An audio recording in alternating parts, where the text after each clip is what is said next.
In the ancient and mystical landscapes of Greece, among towering cliffs and amidst the whispering of olive trees, there was a tale that sent shivers down the spines of mortals and gods alike, the legend of the Harpy. Known as vengeful creatures with the faces of women and bodies of monstrous birds, harpies were the embodiment of storm winds, carrying with them despair and punishment. But one harpy, more cunning and feared than others, rose above all.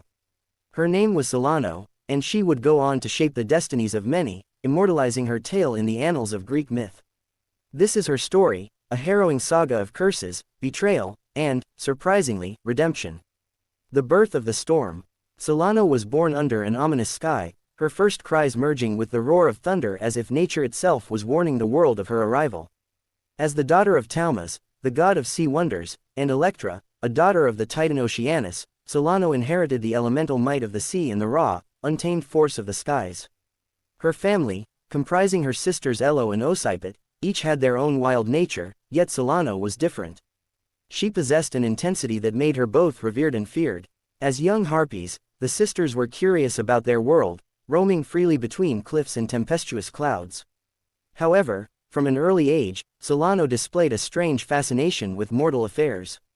Unlike her sisters, who were content in their dominion of sky and storm, Solano would often descend to the mortal world, observing humans from afar. Her piercing gaze studied their villages, their gods, and, above all, their unending struggles. Yet, her fascination was tinged with disdain. She saw mortals as weak and undeserving of the gods' blessings.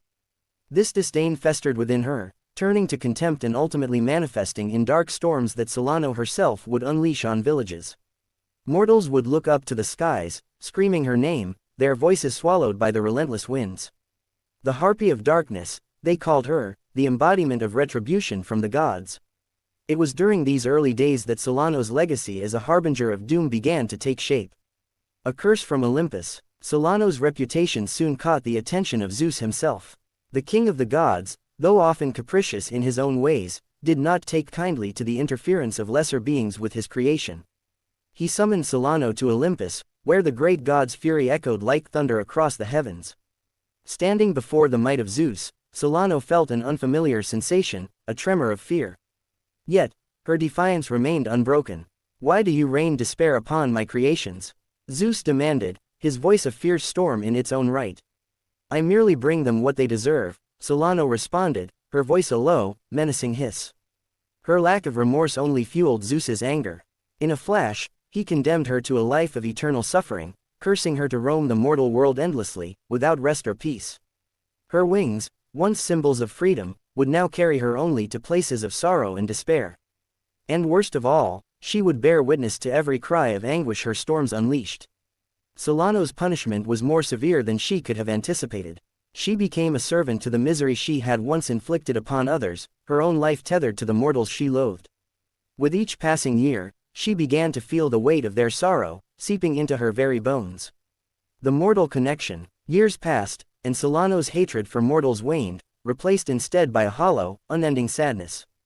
Her wings grew heavy with the burden of her curse, and her once fierce gaze softened as she watched humanity struggle against the storms she was compelled to unleash. For the first time, she began to see the resilience within them, the courage that emerged even in the face of insurmountable odds. One winter's night, Solano found herself drawn to a small village nestled in the mountains. She observed the villagers as they huddled together, singing songs and sharing what little warmth they had. In their eyes, she saw hope and a fierce determination to endure. In a moment of unexpected compassion, she stilled the winds, allowing the village a night of peace. From that night on, Solano found herself returning to that village, watching over its people as they toiled and thrived, despite their hardships. Her storms became less frequent, and when they did arrive, they were gentler, less destructive.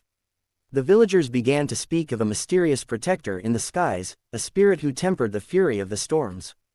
Among them was a young woman named Lysandra, whose voice carried through the night like a beacon. Her courage and kindness reminded Solano of the light she had once thought extinguished in humanity. Drawn to Lysandra, Solano dared to reveal herself one night, descending in her full harpy form. Though frightened, Lysandra did not flee. Instead, she approached Solano with curiosity and a gentle acceptance that surprised them both. Thus began an unlikely friendship between the harpy and the mortal, one that would forever alter Solano's path. In Lysandra's presence, Solano found a strange peace, a respite from the curse that had bound her. Betrayal and wrath. But peace was not a luxury the cursed could afford. One evening, Solano returned to the village to find it ravaged, its people scattered and broken. A powerful warlord, seeking to conquer the region, had pillaged the village in her absence. In the ruins, Solano found Lysandra, gravely wounded but still alive. Fueled by an unquenchable rage, Solano summoned a storm unlike any she had ever unleashed. Her curse lifted for that brief moment, allowing her to wield her powers freely. She tore through the ranks of the warlord's army, her shrieks echoing through the mountains as she exacted her vengeance. The earth trembled beneath her fury, and not a single soldier escaped her wrath. When the storm settled, Solano returned to Lysandra's side, cradling the dying woman in her arms. Lysandra's voice, barely a whisper, spoke words of gratitude, not for the destruction Solano had wrought, but for the moments of peace they had shared. In Lysandra's final moments, Solano understood the depth of human resilience and love. She felt a profound loss, not only for her friend but also for the part of herself that had learned to care. A new purpose. With Lysandra gone, Solano felt the weight of her curse return, heavier than before. Yet, something within her had changed. Her heart, once a tempest of rage and disdain, had softened. She resolved to protect humanity, not as a monster of punishment, but as a guardian who understood both the strength and fragility of mortal life. Solano's storms took on a different purpose. They became warnings of impending danger or shields against greater threats. The people came to know her as a spirit of the skies, a mysterious force that both punished and protected. As centuries passed, the tales of Solano the Harpy evolved, painting her not as a harbinger of doom, but as a tragic figure, a protector who had once known the pain of loss. The gods themselves grew silent, acknowledging the transformation in one of their cursed creatures. Even Zeus, the source of her punishment, watched with a grudging respect as Solano used her curse to serve a higher purpose. Redemption and legacy. In the twilight of her existence, Solano's tale was no longer one of darkness but of redemption. Her story spread across Greece, inspiring poets, artists, and musicians to capture her journey from wrath to compassion. She became a symbol of change, a reminder that even the fiercest storm could be tempered by understanding and love. One evening, as she watched over a peaceful village nestled in a valley, Solano felt a presence beside her. Hermes, the messenger god, appeared, his expression unusually somber. "The gods have seen your transformation," he said, his tone gentle. "Zeus has agreed to release you from your curse, Solano." For the first time in centuries, Solano felt a weight lift from her wings. She was free. Yet, the knowledge of her past deeds lingered, a reminder of the darkness she had once embraced. "Tell Zeus," she replied, her voice soft, "that I accept my freedom, but I will not leave this world. There is still work to be done." With those words, Solano took to the skies, her wings carrying her not as a monster, but as a protector, a harpy reborn. And so, Solano continued to roam the heavens, her storms now blessings of rain for the fields or protective tempests against intruders. The people revered her, not as a fearful omen but as a mysterious guardian watching over them.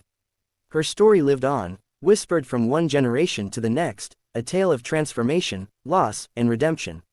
In the hearts of the people, Solano was more than a harpy, she was a symbol of the strength that arises from compassion and the courage to change. Her legend endured, a testament to the complexity of both gods and mortals, and the power of a heart transformed by love. In the twilight of her tale, Solano soars over a tranquil Greek valley, symbolizing her transformation to a guardian spirit.